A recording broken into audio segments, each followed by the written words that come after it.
以无党籍参选这届立法委员选举的陈坤和，早着乡亲期待，希望未来伊当选了后，会当为溪北地区民众争取建设。出席日听的麻豆区里长联谊会副会长施福春，也呼吁选民大众莫分政党，希望大家拢爱支持陈坤和。我是要来专心专业来支持咱这陈坤和，会当推动咱的市政，会当咱这13乡镇快当改善一下。以往无做，较不讲要做，赶紧。咱这档机会，4天内若较不无甲恁做，咱就得甲平台。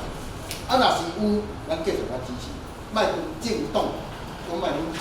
重点对咱的地方呢，有来贡献，有来去做，咱当然就一定来支持。陈坤和指出，自从县市合并13档以来，麻豆嘉里的市中心完全无一项公共建设经费超过1亿，地方的发展是严重停摆。伊也具体提出3大政策，为溪北民众争取建设。要来解决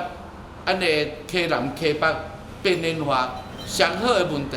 就甲市中心甲设达，咱的首府大学，这毋是上好的吗？伊有相当好的条件，所以呢，我们的新的市政中心爱倒转来展开两化，咱的先进捷运系统，竟然5条线拢伫溪南，咱的麻豆、咱的新营、咱的嘉义拢无。我们优先的捷运系统优先线应该爱先走沙仑到太保，爱走沙仑到太保，无应该先走府城内底。麻豆做咱的